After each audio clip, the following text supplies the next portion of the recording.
Nakasugamat ka na ba sa balaang kasulatan o mga pulong nga daw lisod kayong sabton? Mga pulong nga daw kontra sa atong kasinatian o bugat paminawon. Nga usahay ikaw makapangutana. Unsa man gayud ang buot ipasabot nining tanan? Igsoon, ayaw kabalaka. Welcome sa programang Bible Heart Sayings Made Easy. Usa kini ka programa nga nagtan-aw sa mga lisod sabton nga bahin sa Biblia ug nagahatag og klaro, yano ug masabtan nga pagsabot nga magapadulong kanato sa mas laom nga pagsabot ug lig-on nga pagtuo. Bible Heart Sayings Made Easy. Dinhi atong hisgutan ang mga pulong ni Kristo nga daw lisod dawaton, ang mga pamahayag sa kasulatan nga puno sa kahulugan, ug atong ilhon ang tinuod nga mensahe nga gihatag sa Dios alang sa katawhan. Bible Heart Sayings Made Easy.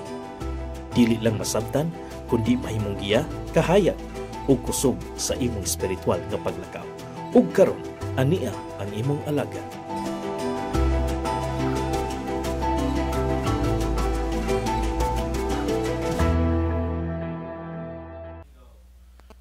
Mayong adlaw kanatong tanan mga kapaglaom. Good morning sa ato dinhi sa Pilipinas. Sa bisan asa nga suok sa kalibutan karon, maayong gabi, maayong hapon, maayong udto. Depende kung unsa nga panahon ang anaa kamo karon sa nasod nga diin kamo nahimutang. So niini nga adlaw nining kabuntagon usa ka dako nga pagpasalamat sa Dios sa iya kanunay nga pagpreserbar sa atong kinabuhi. Ug atong pasalamatan labaw sa tanan ang Dios sa iyang dakong gugma ug sa kasiguruhan sa kaluwasan nga atong nabatnan pinaagi siyang grasya dihas kamatay ni Ginisos sa Kalbaryo sa krus. Mga kapaglaom, malipayon ko nga makig-uban kaninyo nining taknaa karon sa atong naandan nga programa Bible Heart Sayings Made Easy. So daghan na, ubay-ubay na nga mga topiko ang ato nga nahisgutan, ubay-ubay na nga mga teksto nga atong gituuhan nga lisod sabton o niya atong gitagaan og pagtagad og naglaom ko kapag laom nga nakatabang kaini nato alang sa atong pagtubo espirituhanon. So sa gihapon akong timbayaon ang tanan nga mga viewers nato sa Hope Channel Northern Davao, Hope Channel Northern Davao sa ato ang Facebook page. Hinaut igsuon mga kapaglaom, padayon mo nga magsubaybay o palihog pod sa pag-share ni ining programa alang sa ubay-ubay pod no ato mga higala sa Facebook nga makasubaybay sa ato ang tulumanon o sa atong programa. Mayingon usab sa ato nga mga listeners sa Radyos Paglaom 106.8 FM dinhi sa Tagum City o sa 94.3 DXMH FM didto sa Mati, no, Hope Radio Mati. Di nahimutang kini sa siyudad sa Mati, Davao Oriental. So among akong ibalik ang pagpasalamat kanyong tanan mga kapaglaom sa inyong kanunay nga pagsubaybay no sa ato nga na mugna nga programa alang sa pagtuon dugang sa Biblia may tungod sa daw lisod sabton nga mga teksto. So dalaygon ang Dios kanatong tanan no gikan sa Davao del Norte, sa Davao Oriental ug sa Davao de Oro. Og may usab sa ato nga mga pangulo dinhi no din Davao Mission, ang ato mga administrators, ang ato nga mga directors, og may usab ang ato nga mga field workers, mga pastors, mga dapit o bisan asa nga distrito karon sakop sa Northern Davao Mission. Okay? So niining takna ato na sang magtuon usab tag usa ka teksto and I'm sure mga kapaglaom nga namangutana sa nangutana sa ini sa inyong pangunahon o diin baka doon na mo'y gipangutan-an nga mga ato nga mga leader. So kining ato karon nga tun-an dugang ni sa inyohang nakatunan, dugang katinawan sa ato ang nadungga na nga mga explanation kalabot mga kaigsunan sa ato nga pagatun-an karon. Apan sa dili pa ato idukotong ulo magampo ta. Among maluluyon, dalaygon sa limbahon nga Dios tagya ikaw sa tanang mga butang. Sa gihapon nin taknaa, usa ka dako nga pagpasalamat among ibalik di kanimo o Dios tungod sa imong kanunay nga pagpangga sa among mga kinabuhi. Diin imong gipreserbar ang among kinabuhi. Salamat kaayo sa gasa sa kinabuhi ug sa adlaw nga imong gihatag kanamo karon. Ug salamat o Dios labo sa tanan sa kaluwasan nga among nabatnan. Tabangi kami nga amo kining dal-on hangtod nga si Kristo mopadayag aron sa pagsilyo kanamo sa paghatag sa kinabuhi nga walay katapusan. Ubani kami o Dios na nitaknaa karon sa magatuon na usab sa importante kaayo nga mga pangutana nga mahatagan og tubag. Kalabot o Dios sa mga gisulti sa imong mga alaga di asbalang kasulatan nga minanduan sa belang espiritu. Og hinaot Dios nga amo kining masabtan ug among makinabuhi-an ang mga maayong butang nga among makatunan. Salamat sa pagtubag nimo sa among pag-ampo, amo kining gitugyan sa ngalan ni Hesus. Amen. So ang ato nga tun-an karon nga pangutana mga kaigsuonan, why did God order the Israelites to utterly destroy the Canaanite nations including women and children? Nganong ang Dios nagsugo sa mga Israelitas sa pagpatay sa mga nasod sa Kanaan, apil ang babae o mga kabataan. Ato ning mabasa mga kaigsuonan sa Deuteronomio Kapitulo 20, versikulo 16. Deuteronomio 20, versikulo 16. Itong basahon. Sumala pa din mga kapaglaom. Versikulo 20 o 16, ingon din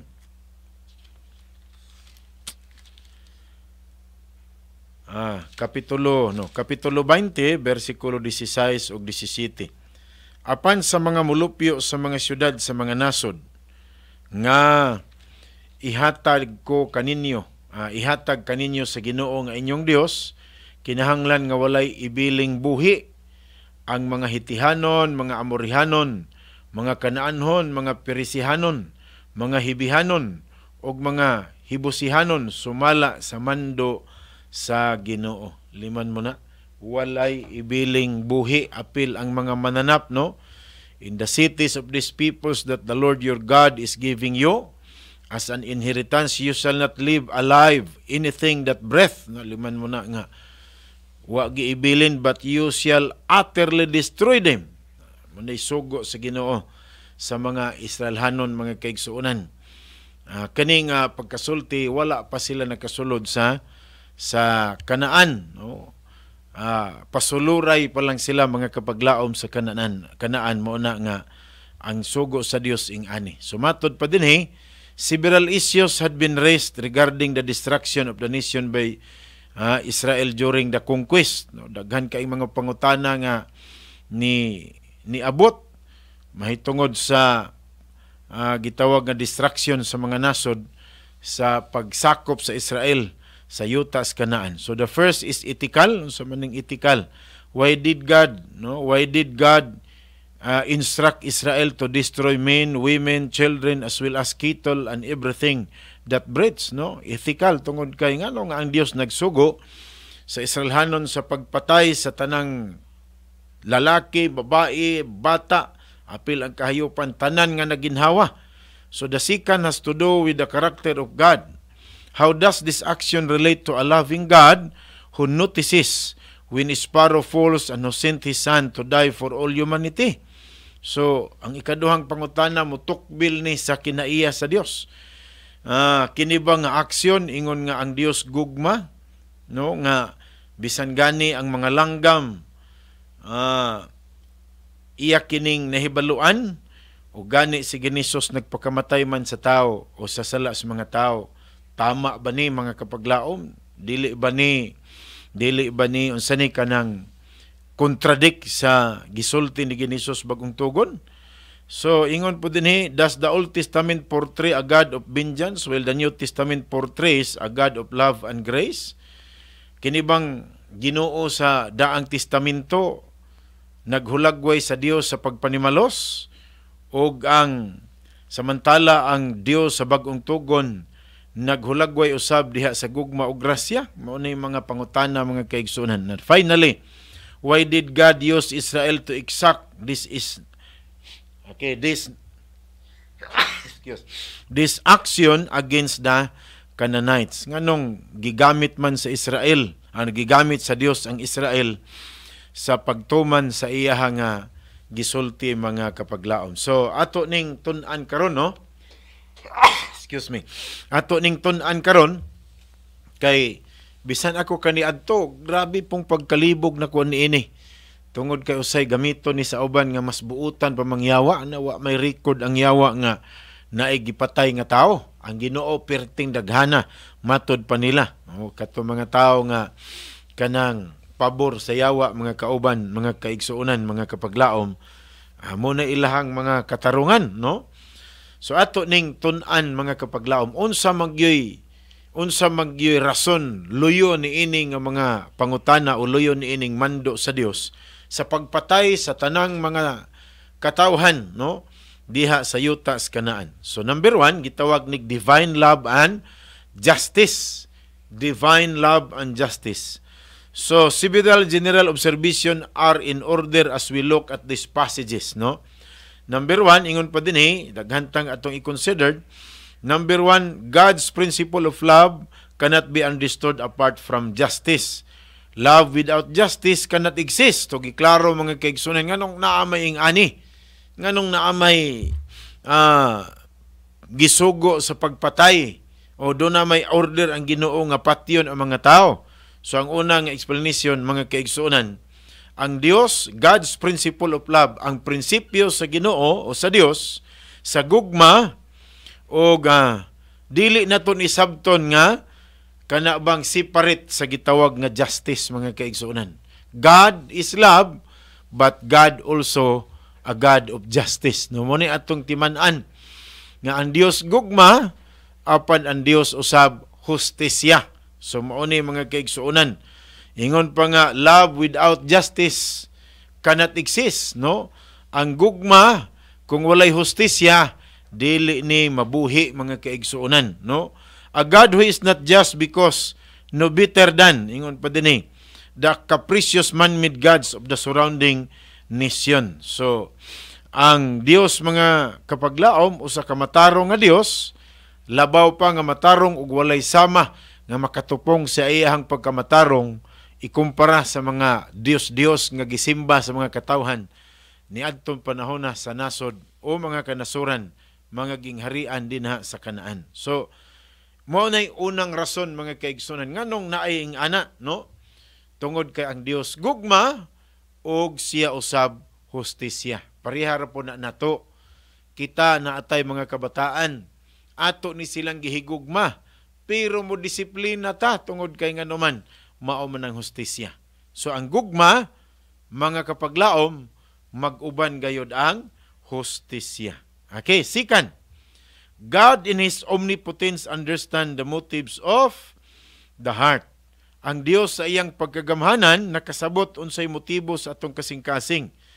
Matud pa din although God is long suffering with humanity, there comes a time when justice must prevail and sin must be eradicated. So, bisan ang Dios taas og pailob, dugay masuko sa tao, pero atong hinumduman mga kapaglaom nga ang hustisya mo abot gyud, mo prevail ni ug ang sala kinahanglan papason, kinahanglan nga ibton o kinahanglan nga mawala mga kapaglaom. So this act of divine justice occurred in the flood, no?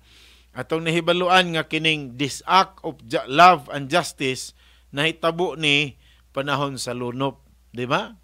Sa diha nga ang tao gibuhat sa Dios, gihigugma sa Dios ang tao. Ug sa diha nga ang tao nakasala, ang Dios mga kapaglaom nagsaad sa usa ka manuluwas nga mao si Ginisos o gani iya dayoning giproybahan sa diha nga unang karniro nga namatay sa paglapas ni Adan ug ni Eva. Simbolo kato sa kamatayon ni Ginisos nga moabot aron sa pagpasaylo sa tanang mga katawhan. Ang Dios naghigugma. Apan sumala sa Genesis Kapitulo 6 paingon sa 9, hilabihan na pagkadautan sa mga tao, sangko na sa langit, hinungdan nga ang Dios nagpadala siyang paghukom, pagpatay sa tanan nga mga katawhan instead sa 8 nga nakasakay sa arka mao kadtong pamilya ni Noe. Nasa ato pa mga kapaglaom, dili lang sa Deuteronomio. Panahon sa lunop, pila man dighan ng tao atong panahon ng nangamatay. Kinsa may responsable ato? Di ba ang Dios may nagsilot? Di ba ang Dios naghatag og katapusan sa tao?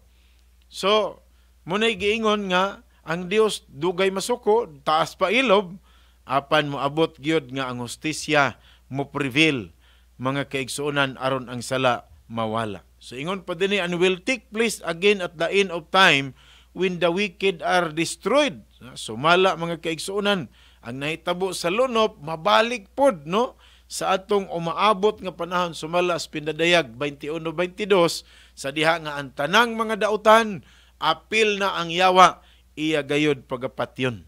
So unsay nahitabo sa lanop, mausab ang mahitabo sa umalabot sa katapusang paghukom o gitawag executive judgment. So in both cases, ingon pa dinhi, God in His justice and in love for His faithful roots out evil so that humanity can live peacefully with one another and with their Creator. So sa duha ka mga panghitabo, mga kaigsuunan, ang Dios nagpadayag sa iyahang hustisya o gugma sa tanan niya nga mga matinud-anon. Iyahang kanabang ibton ang gamot sa pagkadautan aron ang iya mga katawhan magpuyo sa kalinaw o unsaman with one another and with their Creator. So mo nay gisgutan sa Pindadayag 21-22 nga after 1,000 years ipahamtang sa Dios ang katapusang paghukom, mao ang paglimpyo sa sala ug human niana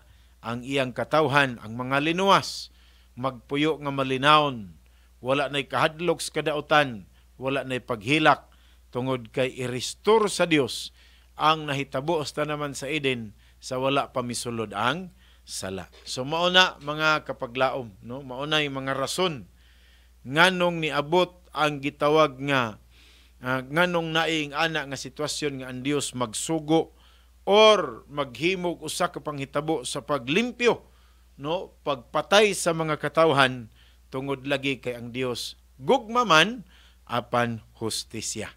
So unsa may gidagatan sa mga Kanaanhon, sa tanang mga nasod sa Kanaan kana tungod sa hustisya nga gipakanaog sa Ginoo. Tanawa ra gud, a time of provision. Dunay panahon nga taas kaayo kaluwasan gihatag. So the instruction found in Deuteronomy 20 are part of the laws of warfare. So kini di ay nga balaod gitawag ni bahin ni sa balaod sa gubat. Outline in this chapter, they constitute the instructions of God to Israel as they are about to enter the promised land. So kini nga instruction mga kaigsuonan sa Dios, iyang gihatag sa mga Israhanon sa diha nga musulod na sila sa yuta gyud nga gisaad. So this instruction must be understood within the context of that event in that history, within the broader history of the Canaanites. Sabot pasabot, unsa may gihatag nga provision sa Dios ni ini nga Canaanite? Atong hinumduman mga kapaglaom, for more than 200 years, no? For more than 200 years, from the time Abraham left Haran until Jacob entered Egypt, and the patriarchs and their families were God's witnesses among the Canaanites. So atong hibaluan nga si Abraham kining gitawag nga sobra 200 na katuig mga kaigsuonan, mibiya sa Haran o hangtod nga si Jacob, no, ni sulod sa Ehipto. Kini nga atong mga patriarka ug ang ilang mga pamilya, mga kapaglaom, saksi kini sa mga Canaanites, no? But the inhabitants of Canaan refused to accept the God of Abraham, Isaac and Jacob. So atong hibaluan nga before pa misulod sila si Jacob sa Ehipto, no? Before pa sila misulod sa Ehipto, katong yuta nga ilang gipuy-an mga kapaglaom, din didto si Abraham gibutang sa Dios gikan sa Haran, nakasaksi na unsay kinabuhi niining mga Kanaanhon. Kining matang sa mga tao mga kaigsuonan, wa ni nagsimba og nagsimba sa tinuod nga Dios. Hinoon kini sila nagsimba og mga Dios, dili ang Dios nga maglalalang, dili ang Dios nga nagbuhat sa tanang mga butang, kundi nagsimba sila sa mga Dios-Dios. Buot pasabot, gikan sa panahon ni Abraham, hangtod sa panahon ni Jacob, suwa pa sila masulod sa yuta sa Ehipto. Kini nga mga Kanaanon nahibalo na, nakasabot na, nahibalo na, nga wala tay laing alagaron, wala sila laing alagaron, kundi ang Dios lang nga gisimba ni Abraham, niya ni Isaac, ni Jacob, apan sumala pa sa record mga kapaglaom, kini nga mga nasod, dayag nga misalikway sa Dios. So, dayag nga misalikway sa Dios. Bot pasabot nga taas nga panahon ang gihatag nila nga mudawat sila sa Ginoo. Taas nga panahon nga gihatag sa Dios nga iluhon unta nila ang maglalalang sa tanang mga butang ug moora ang simbahon, apan ilapod nga dayag nga gisalikway pinaagi sa pagsimba nila sa mga Dios-Dios nga binuhat sa mga kamot, no? So thus the destruction of the Canaanites is the outcome of their choice to reject God and their descendant, no? And their descent into every evil, and the inherent result that comes from a living apart from God. So unsa may nahitabo mga kapaglaom sa Kanaan, kana nahitabo kay ilan ng gipili. Choice na nila. Na magoy pinulungan nga nag-ingon nga, destiny is not a matter of chance but a matter of choice. Diba? Ang atong destinasyon dili na tsansa lang, no? Dili na tsansa, kundi dili butang gyud nga atong pilion. So sama ra na sa atong panahon, kana bitaw miingon ka nga di ka maluwas, uwa ka naluwas, aw di man na pagbuot sa Ginoo, imuha man ang pagpili, di ba? Imuha ng pagpili. Whatever unsa man happen in our lives, that is because we chose, no? Ato nang gipili mga kaigsuonan kana nga mga butang. We chose that, no? Mo nay giingon nga gisgutan mga kaigsuonan dinhi nga unsay nahitabo sa mga Kanaanhon kana tungod resulta na sa ilang pagpili. So unsa may nahitabo nila, so kato ay mga kapaglaom sa diha nga gisugo sa Dios ang Israel sa pagpatay, that was part of His judgment. And unsa man to show His justice, mga kapaglaom, luyo sa gugma ang Dios dunay hustisya. So it had been predicted through Abraham that his descendants would be exiled and oppressed for 400 years before God would lead them out of Egypt. So kadto diayng unatun-tun-an mga kapaglaom, kanang lugar nga kanang lugar nga gibalikan nila, kanang lugar nga gisulti sa Dios sa diha nga mugawas sila sa Ehipto, kanang lugar nga giingon niya nga okupahon, actually ila na nadaan nga lugar kaniadto. Apan gibiyaan lang nila ni Jacob ug niadto sa Ehipto, ug sa diha nga ang Dios nagpagawas nila, gipapauli gid sila sa Dios niadtong dapita. Kay mao man tong dapita nga gisaad sa Dios pinaagi kang Abraham na himuon siyang usa ka dakong nasod ug iyang kaliwat daw kadaghanon sa bituon sa langit. Mao man to nga dapit. So ang gisgutan actually wala gid to sila nangilog, di ba? Wa to nangilog og nasod, hinuon ilaha to daan kaniadto og ila lang gibalikan, no? Ila lang gibalikan mga kapaglaom. Timing nga sa ilang pagbalik, daghan na ang nag-okupar sa mao nga lugar, mga tao nga wala magsimba sa tinuod nga Dios. But pasabot, predicted na to sa panahon ni Abraham nga sulod sa 400 ka mga tuig, mailalom sila sa kaulipnan sa foreign land o ang katumanan maong Egypt, unya daog-daogon sila. Now after 400 years ang Dios nagsaad nga iyahang kwaon ang iyang katawhan ibalik didto sa iyahang yuta nga gisaan. So mao na mga kapaglaom, gipredict na nadaan, di ba no? The reason for the long delay is explained in Genesis 15:13 to 16. Gi-explain na, di ba no? 400 years. For the iniquity of the Amorite o Canaanite is not yet complete. But pasabot mga kapaglaom, nganong taas kay panahon 400 years tungod kay matod pa ang kadautan sa mga Canaanites nation wala pa makumpleto. Ambot pasabot ana mga kaigsuonan, gitagaan pa sa Dios og taas nga panahon aron kining maong mga nasod makahinulsol og mudawat sa Dios nga maoy naglalang sa tanang mga butang, di ba?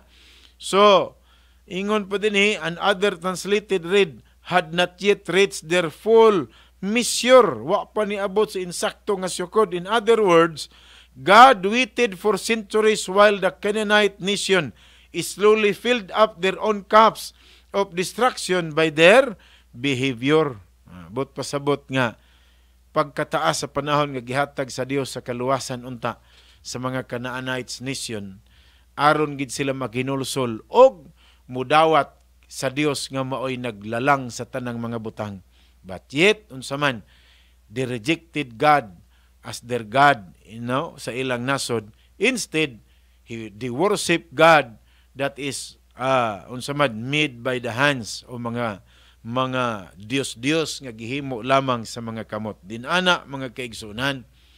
So what happened to the Canaanites about the destruction? It was a picture of the judgment coming from God. No? So usa ito kapag hukom mga kaigsuonan gikan gayod sa Dios. Ultimately, God's justice demanded that the outcome of their choices would result in self-destruction. So buot pasabot nga ang hustisya mo demand gid na ug unsay dangatan mga kapaglaom tungod kay mauna siya imong gipili, imo rang gipatay ang imong kaugalingon. So laktod nga pagkasulti, unsay hinungdan sa kamatayon sa mga sa kanaanhon, kana tungod kay sila mismo ang responsable sa ilang kamatayon. Unsay miabot nila nga kamatayon, ila nang gipili mga kapaglaom. Bot pasabot nga wala gyud ang Dios mga kaigsuonan nagpatay. Hinuon ang Dios naghatag lang sumala sa pagpili sa tao. Moonay but pasabot, no? So the destruction of the nations in Canaan was not a precipitous act of vengeance. Dili ni pagpanimalos, di ba no? It was the final result of a gracious and loving God who provided every opportunity for them to change their lives. But pasabot nga, to change their ways. Dili ito pagpanimalos ang gihimo sa Dios. Di ba? Kung dili, mautoy pagpadayag mga kapaglaom sa gitawag nga taas kaayo nga pagpailob sa Dios ni ining mga nasura. Iyang gipakita, iyang gugma, ngadto ni ining mga nasura, apan ilang gisalikway ang maong opportunity aron mausab ang ilang mga dalan. Og napamatud-an nato na sa Números kapitulo 22. Sila padayon nga nagsimba sa mga Dios. But who in the end could not tolerate their wickedness. Ang Dios dili gyud magtugot sa katapusan nga ang kadautan sa tao magapadayon. So mao na sa atong panahon unsay mahitabo sa executive judgment tungod na kay ang Dios mga kaigsuonan naghatag lang sumala sa atong pagpili. Muna ingon sa pinadayag nga 22:12 nga muanha kus dili madugay nga magdala sa akong ipamalos, sumala sa matag usa, sumala siyang binuhatan, maayo man og dautan. So the extent of their degradation becomes clear from Canaanite texts describing worship practices that include child sacrifice and sacred prostitution. So grabe, no? Sumala pa mga kaigsuonan sa gisulti ni John Day sa iyang article nga Canaan Religion of, no?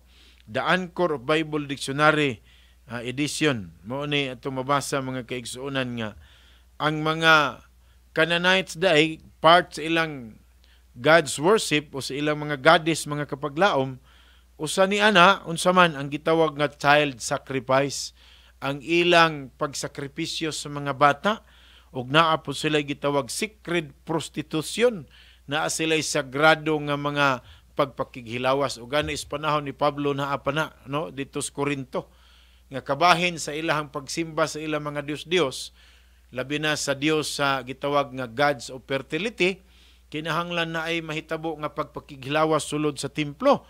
Hinungdan nga doon na sila'y secret prostitution, mga kapaglaom, kay naay mga babae gawa sa templo, mga prostitute, nga imong gamiton kabahin sa pagsimba sa mga Dios-Dios. Ingana kahugaw, mga kapaglaom, ang pagsimba og mga Dios-Dios sa mga kanaanhon. Di ba no? So the decision they made affected so-called innocent lives. Sa ilang gihimo, mga kapaglaom, sa ilang gihimo nga decisions pagsalikway sa Ginoo, nakaapekto bisan sa mga inosente nga kinabuhi. Kay nga naman, pagingon sa Dios nga wa gi kay ibilin nga naginhawa. So apil ang mga bata, apil ang mga babae, apil ang mga kahayupan, nakaapekto, mga kapaglaom, bisan ni adtong mga inosente. So even women and children were affected by the depth of evil. It was not God's will that such atrocities continue. No? It was not because the Israelites were superior that He brought them into Canaan. It was because of the wickedness of this nation. Wala ni nagpasabot nga kusgan gyud ang Israelhanon, or gihimo ni sa Dios tungod kay manimalos ang ang Dios on behalf sa Israelhanon. Dili, nahitabo ni tungod sa ilang pagkadautan, no? Bot pasabot, mga kaigsuonan, ang nahitabo sa Canaanites, sa mga nasod nga gihinganlan dinhi, resulta na sa ilang pagpili sa pagsalikway sa Dios, di ba? So mao na, no, it was because the wickedness of this nation. So Deuteronomy 9:5 nag-ingon nga the Canaanites would be dispossessed. For that reason, Deuteronomy 20 and similar texts clearly indicates that Israel was specifically to destroy all the altars, sacred pillars, asherim, and graven images, in order that they may not teach you to do according to all their detestable things which they have done for their gods. So ang usapod nga bugat nga rason, mga kapaglaom, ngano gyung nag-ingon siya nga sa Israel utterly destroy, na wa giibilin nga naginhawa, tungod kay ang Dios gusto pod nga inigsulod gyud nila sa yuta sa Kanaan. Wala nay maka-impluwensya sa mga Israelhanon sa pagtudlo nila sa dili mao nga pagsimba, ilabinas pagsimba og mga Dios-Dios. So ang bot pasabot, mga kaigsuonan, gusto sa Dios nga dili na ma-influensyahan ang mga Israelites sa pagsimba o pagbuhat sa daotang mga butang. Mo nang gisugo niyang Israelhanon nga hutdag yun, patyag yun, di ba no? Subot pasabot, mga kaigsuonan, judgment, no? Ang pagkadautan sa kanaanhon nga nasod, sangko na, miabot na gyud sa kanabang sukdanan nga gilatid sa Ginoo, no? Imagine mo nang 400 years usa pa nakabalik ang Israel sa mao nga dapit, mga kaigsuonan, no? So ingana, no, karon ato na pong tun-an the role of Israel. Unsa may role sa Israel sa mao nga judgment, mga kaigsuonan? So if divine retribution was God's plan, it still does not explain why He used the Israelites to destroy the nation before them. Usahay dili pagyod masaysay pagmaayo nganong gigamit sa Dios ang mga Israelhanon sa pagtuman sa mao nga paghukom. A broader contextual analysis indicates that it was never God's intention use the Israelites as the primary agent of destruction. In Exodus 23, God set out His plan for the conquest, di ba no? But if you will truly obey, ingon pa din ang Dios, His angel, His voice, ingon pa din and do all that I say, then I will be an enemy to your enemies, and ingon pa niya, an adversary to your adversaries. For my angel, so kung imong tan-awon, mga kapaglaom, dili gyud mo'y planos Ginoo nga ang Israelhanon maogi mubuhat atong buluhatuna. Sumala siyang gisulti sa Exodo 23, mga bersikulo 22 ug 23, ingon pa niya, for my angel will go before you and bring you into the land of Amorites, the Hittites, the Perizzites, and Canaanites, the Hivites and Jebusites, and I will completely destroy them. Kinsay giingon sa Dios, ang iyang manulunda, ang iyang mga anghel, di ba?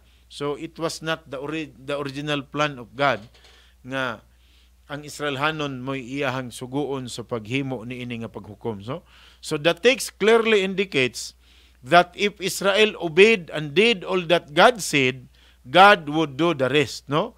So He would destroy their enemies. Their responsibility was to demolish the Amorite gods and break the sacred stone to pieces. So ang ilahang responsibilidad mao ang pagguba sa mga halaran sa ilang mga Diyos-Diyos. Mao na gisulti sa Exodo 23:24, Deuteronomy 1:30, no? Reaffirms that the Lord your God who goes before you, will Himself fight on your behalf, just as He did for you in Egypt before your eyes. But pasabot nga, ang pasalig sa Dios sa diha nga mga Israelhanon magmatinud-anon sa ilang pakigsaad sa Ginoo nga sila mga lagad gyud. Ingon pa ang Dios, ako magauna ninyo ug ako makig-away sa inyohang katungod, no? In behalf on you, just as I did, no? Didto sa yuta nga sa Ehipto mga kapaglaom. So this is precisely what God had done in the past. Maunay gihimo sa Ginoo sa dugay ng panahon. When the children of Israel complained to Moses at the Red Sea, Moses responded, "Stand firm, and you will see the deliverance the Lord will bring you today." Sa diha nga Israelhanon mituaws Ginoo ang Dios mitubag dayon ang milagro nga gihimo ang kadtong pagkamala sa dagat mga kapaglaom. The Lord will fight you for you. You need only to be still. Magpabilin ra gyud mo na pasalig sa Ginoo. So indeed, Deuteronomy 7:18-22 referring to the Red Sea experience gives precisely the same promise, but do not be afraid of them. Remember what the Lord your God did to Pharaoh and to all Egyptians. So ang nahimo mga kapaglaom, no, dili kayo masabtan bisan ang ato nga mga Bible scholars, wala kay nila elaborate why nga ang Dios nagsugo man sa Israel instead nga iyang mga manulunda. Ang ato lang sabton mga kapaglaom nga nahitabo gyud ang gisulti sa Dios sa pagpuon ini mga katawhan nga wala magsimba niya, lamang ang mga Israelhanon mo iyang gihimo nga instrumento sa mao nga paghukom mga kapaglaom, no? Gihimong instrumento sa mao nga paghukom. So mao ni nga ingon pa din ni God dedicated the Canaanite nation and their gods to destruction because they had violently and persistently opposed Him. Kana bitang violently niya, persistently. Kana bang dayagid kaayo nga pagsupak nila sa Dios, dayagid kaayo nga pag-upos nila sa Dios mga kapaglaom. So mauna nga mga punto, no, mga punto nga angay natong sabton niini nga atong pagtuon karon mga kaubanan. So sa dili pa ta mo adto sa unahan, mo break sa ta o niya mangayo tag usa ka awit gikan sa Pikas Lawak.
sala, ikaw iyang kipili o gihigugma.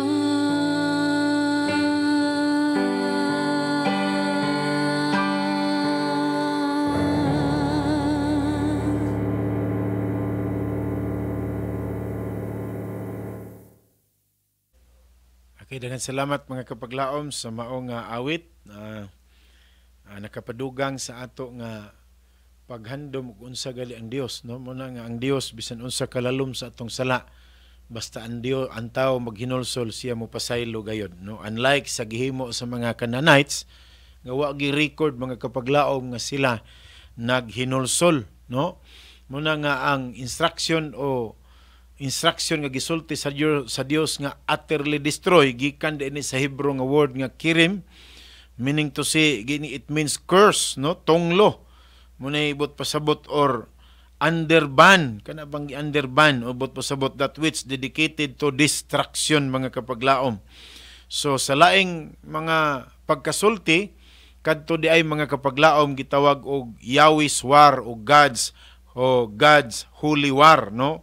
Taliwala ni ining mga katawhan dayag nga nagpili sa dili pagsimba ngadto kaniya. So mounay kuyaw mga kapaglaom, usahay dunay dayag yod nga gisulti ang Dios nya dili nato tumanon, makita og moabot yod ang gitawag nga paghukom, no? It was more precisely ingon pa dinhi a Yahweh war in the sense that God himself was the one fighting against the forces of evil and working out divine retribution. So kung atong sabton mga kaigsuonan, unsa man gi role sa mga Israelhanon, no?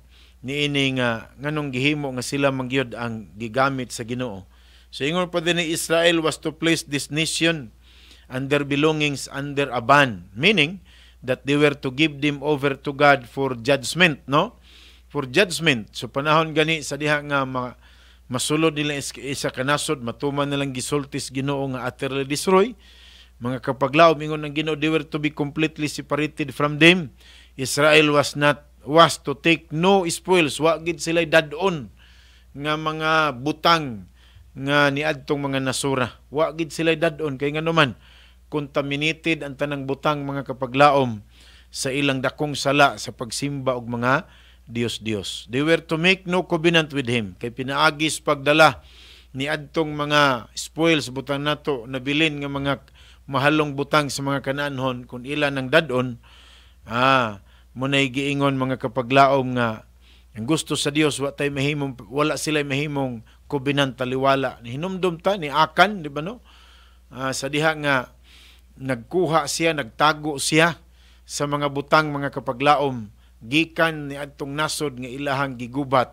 Ang Dios silabihan kang nasuko pagmaayo kaniya ug ang Dios nagsilot kaniya. So they were not to intermarry with the enemies of God in order to prevent being influenced by their wicked ways.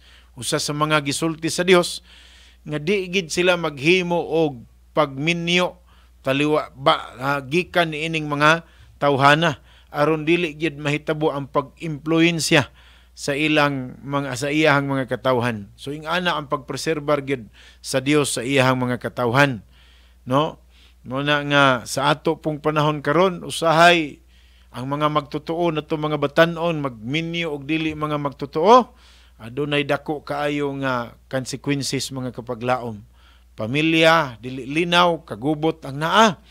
Ang mga bata magtubo nga maglibog asa mosunod tungod kay ato mang gihimo ang pagpakigminyo sa dili mga magtotoo ug hugot na nga gisulti sa Dios, no? Sa mga Israelitas nga dili sila makigminyo ni ining mga nagsimba og mga Dios. Instead, ingon pa din ni Israel was to work with God, their supreme leader in the theocracy to bring about His will. But pasabot mga kapaglaom, nganong ang Israelhanon, usas mga punto nga gitan-aw, nganong Israel mo'y gisugo sa Dios sa paghimo ni ining paghukom, tungod kay ngano man, Israel was to work with God. But pasabot nga, ang Israelhanon kinahanglan mubuhat kauban sa Ginoo sa ilahang supreme leader ilalom sa theocracy nga pagmando mga kaigsuonan alang sa pagdala sa kabubuton sa Dios. So niana ang participation na himo mga kaigsuonan sa Israel.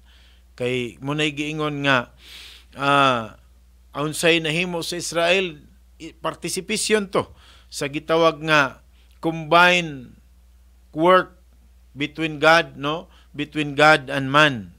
So munay giingon nga kuanto panagkumbuya nga lihok unsay mahimo nga kalampusan mga kaigsuonan, although ang tanan iyan sa Dios, pero naapoy part ang Israel ni ana nga panahon na. So Israel choice ingon pa dinhi. In the end, even though God's ideal plan was for Israel to be still in order to see the deliverance of the Lord, God worked with Israel. Ang Dios nagabuhat gayud kauban sa Israel. They chose to be conquerors themselves and militarily those whom they would dispossess. But pasabot nga, they chose to be the conquerors. Ilang gipili mga kapaglaom nga mahimo silang mga mananaog, no? Sa ilang kaugalingon, pinaagi sa ilang gitawag nga kinibang military expertise mga kaigsuonan. So ito nasabtan, ang Dios na anay saad nga mainyo niyang yutaa, pero ang part na sa Israel mo participate sila. Unsay ilang participation mga kaigsuonan, sila ang gigamit sa Dios nga mo implement sa paghukom batok ni ining mga nasura. Once they inherited the land, they did not completely conquer it so that the Canaanites still occupied many cities and territories. But God worked with Israel and unsaman Israel choices and accompanied them even when they took matters into their own hands. But pasabot, wala po to nagpasabot kay sila may nakigubat, wala po to nagpasabot mga kapaglaom nga sila po'y naningkamot nga aron sa pag-ukupay ni adto nga nasod ato gitong sabto na himo tong kalampusan tungod kay ang Dios nag-uban nila. Di ba no? Nag-uban nila. So ing ana kaayo ang Dios. Kung tan-aw nimo grabe ang milagro nga gihimo sa Dios sa mga Israelhanon tungod kay kanunay siya nga naglihok kauban nila. Even so at the end of his life Joshua could say, and the Amorite and Perizzite and Canaanite and the Hittite and the Girgasite, no, and the Hivite and Jebusite. Thus, ingon pa din, I give them into your hand, but not by your sword or your bow, ingon pa din, but I will give a land on which you had not labored, cities which you have not built, and you have lived them. You are eating of vineyards and olive groves with you, which you did not plant. So, grabe ang planos Ginoo mga kapaglaom. Actually, dunay mga uban ato nga wa gyud gipahurot sa Ginoo. Kay ang but pasabot na dinhi unsa gihatag nga planos Ginoo sa iyang katawhan.